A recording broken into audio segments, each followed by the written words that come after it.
আপনি কি এমন কোনো শহর কখনো কল্পনা করেছেন যেখানে সিংহ আর খরগোশ একসঙ্গে অফিসে কাজ করে, শিয়াল আর ভেড়া কাঁধে কাঁধ মিলিয়ে বসবাস করে? জোথোপিয়া এমন এক প্রাণীর শহর যেখানে সব প্রজাতির প্রাণীরা মিলেমিশে থাকে। অন্তত উপরে উপরে তো সেটাই দেখা যায়, কিন্তু শান্ত শহরে গভীরে লুকিয়ে আছে অজানা আতঙ্ক। একের পর এক প্রাণী নিখোঁজ হচ্ছে আর কোনো কুলকিনারাই নেই। সিনেমা গল্প তন্ময় প্রেজেন্টিং জোথোপিয়া। সিনেমা শুরু হয় এক স্কুল থিয়েটারে। একটি ছোট খরগোশ মেয়ে জুডি হবস মঞ্চে দাঁড়িয়ে দর্শকদের সামনে ব্যাখ্যা করে কিভাবে একসময় প্রাণীরা আদিম ছিল, হিংস্র ছিল তাদের মাঝে, কিন্তু সময়ের সাথে সাথে তারা সভ্য হয়ে ওঠে এবং এক সময় তারা শান্তিপূর্ণভাবে একসাথে বসবাস করতে শুরু করে। জুডি স্বপ্ন ছিল সে জোথোপিয়া শহরে গিয়ে একজন পুলিশ অফিসার হওয়ার, কিন্তু সবাই এমনকি তার পরিবারও তাকে বোঝাতে চায় খরগোশদের জন্য এ ধরনের চাকরি নয়। তারা মনে করে খরগোশদের উচিত শান্তিপূর্ণ জীবনযাপন করা, গাজর চাষ, কিন্তু জুডি দমে থাকে না। পরের দৃশ্যে আমাদের দেখানো হয় জুডি কষ্ট করে পুলিশ একাডেমিতে ভর্তি হয়। সেখানে অনেক বড় বড় ও হিংস্র প্রাণীরা একসাথে প্রশিক্ষণ নিতে থাকে। যদিও প্রথমে সে বারবার ব্যর্থ হয়, পরে চরম অধ্যবসায় এবং বুদ্ধিমত্তা দিয়ে একে একে সব চ্যালেঞ্জ পার করে। শেষ পর্যন্ত সে একমাত্র খরগোশ হিসেবে পুলিশ অফিসারে উত্তীর্ণ হয়। তার নিয়োগ হয় জোথোপিয়া শহরের সাভানা সেন্ট্রাল পুলিশ ডিপার্টমেন্টে। নিয়োগ অনুষ্ঠান উপস্থিত হলে মেয়র লায়নহার্ট এবং সহকারী মেয়র বেলওয়েদার সেখানে উপস্থিত থাকে এবং তাকে সংবর্ধনা দিতে থাকে। এরপর পরবর্তী দৃশ্যে জুডির আগমন হয় জোথোপিয়া শহরে। জুডি ট্রেনে করে যখনই জোথোপিয়া শহরে আসে, ট্রেন থেকে দেখা যায় শহরের বিভিন্ন অংশ, যেমন সারা স্কোয়ার, রেইন ফরেস্ট ডিস্ট্রিক্ট ইত্যাদি। প্রতিটি অঞ্চল নির্দিষ্ট আবহাওয়া ও প্রজাতি উপযোগী করে তৈরি। শহরটির বৈচিত্র্য, প্রাণীবহুল্য এবং প্রগতিশীলতা দেখে সে মুগ্ধ হয়। কিন্তু প্রথম দিনেই চিফ বোবো তাকে টিকিট লেখার কাজটা দিয়ে দেয়। আসলে এই কাজটা এমন কাজ ছিল যে কেউ যদি আইন ভঙ্গ করে তাহলে তাকে চালান কাটতে হবে, কারণ কেউ তাকে গুরুত্ব দিতে চায় না, এর জন্য তাকে এই কাজ দেওয়া হয়। বড় পুলিশ সদস্যরা পাচ্ছিল কঠিন এবং গুরুত্বপূর্ণ কেস, আর জুডিকে দেওয়া হয় ছোট ছোট কেস। টিকিট লেখার সময় সে এক শিয়াল নিককে দেখতে পায়। নিক একটি আইসক্রিম পার্লার থেকে বড় বড় হাতির জন্য আইসক্রিম কিনতে এসেছে। দোকানদার তাকে কোনো রকম পরিষেবা দিতে চায় না, কারণ সে শিয়াল ছিল। আর এই যে এ দোকানে শুধু বড় বড় যে প্রাণী আছে, হাতি, এদেরকে পরিষেবা দেওয়া হয়। জুডি নিককে সাহায্য করে এবং আইসক্রিম কিনে দেয়, কিন্তু পরে সে দেখতে পায় নিক ওই আইসক্রিমকে গলিয়ে ছোট ছোট আইসক্রিমে ভাগ করে তা আবার ছোট হাতিদের কাছে বিক্রি করে লাভ করছে। এটা মূলত একটা ঠকবাজির ব্যবসা ছিল। জুডি বুঝতে পারে নিক একজন কর্ন আর্টিস্ট, কিন্তু তার বিরুদ্ধে কোনো রকম প্রমাণ তার কাছে ছিল না।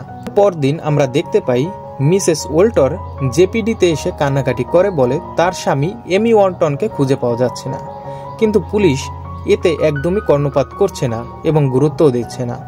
জুডি সুযোগ নিয়ে কেসটি গ্রহণ করে এবং চিফ বোফোকে বলে 48 ঘন্টার মধ্যে সে প্রমাণ নিয়ে আসবে। জুডি বুঝতে পারে নিক শহরের অনেক গোপন তথ্য জানে, তাই সে নিককে ব্ল্যাকমেইল করে সেই ছোট ছোট আইসক্রিম ব্যবসার জন্য, এবং ব্ল্যাকমেইল করে সে তার কাছ থেকে সাহায্য নেয়।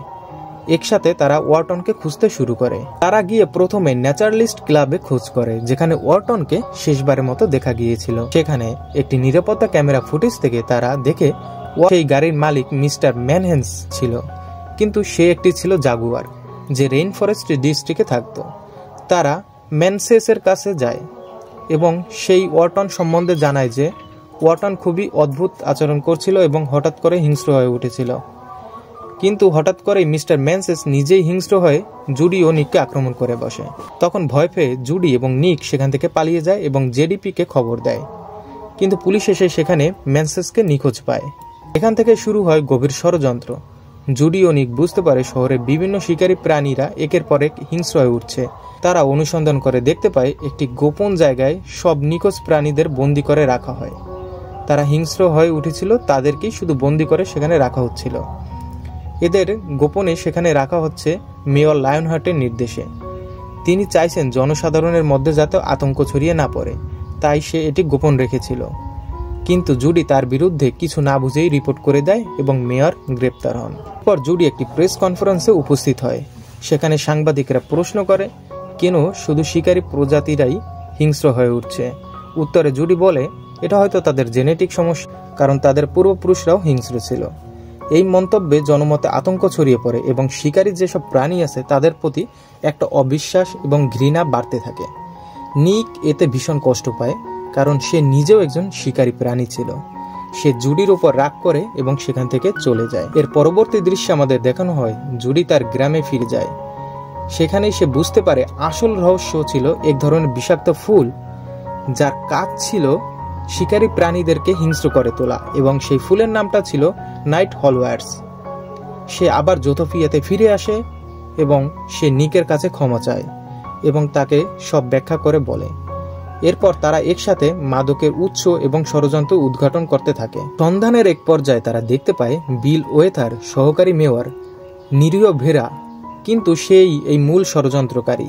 সে এই বিষ তৈরি করে এক ল্যাবে চালাচ্ছে এবং শিকারী প্রাণীদেরকে টার্গেট করছে, যেন সমাজে তাদের ভয় দেখানো যায়। উদ্দেশ্য ছিল শিকারী প্রাণীদেরকে সরিয়ে নিরীহ প্রাণীদেরকে ক্ষমতায় আনা। জুডি এবং নিক প্রমাণসহ বিল ওয়েথারের বিরুদ্ধে মামলা করে দেয়। এরপর তিনি গ্রেপ্তার হন। শিকারী প্রাণীরা আসলে হিংস্র নয়, বরং তাদের উপর রাসায়নিক হামলা হয়েছিল, এটাই সবাই জানতে পারে এবং নিক এবং জুডি সবাইকে এটাই বুঝায়। মুভির শেষ দৃশ্যে আমাদের দেখানো হয় জোথোপিয়াতে আবার শান্তি ফিরে আসে। নিক এখন জেডিপিতে পুলিশের চাকরি নেয় এবং জুডির পার্টনার হয়। তারা একসাথে অপরাধ দমন করে এবং এই ছিল এই গল্পটার ফুল স্টোরি। আর আপনাদের যদি এই সুন্দর অ্যানিমেশন মুভিটা দেখতে হয়, নিচে ডেসক্রিপশনে টেলিগ্রামে লিঙ্ক দেওয়া আছে, সেখানে আপনারা পুরো ফুল 1080p দেখতে পারবেন। আমি তাই বলা হয় তোমার স্বপ্নের জন্য লড়াই করো, বারবার চেষ্টা করো, হেরে গেলেও আবার ওঠো, কখনোই হাল ছাড়তে যাবে না। তো বন্ধুরা, তোমাদের যদি এই গল্পটা ভালো লেগে থাকে, এক্সপ্লেনেশনটা ভালো লেগে থাকে, অবশ্যই চ্যানেলটা সাবস্ক্রাইব করো এবং পরবর্তী কোন অ্যানিমেশন মুভি নিয়ে আপনারা এক্সপ্লেনেশন চান সেটা আমাকে বলবেন, আমি সেই মুভি নিয়ে এক্সপ্লেনেশন করে দিব এবং তার সাথে সেই মুভিটা আমি টেলিগ্রামেও দিয়ে দিব।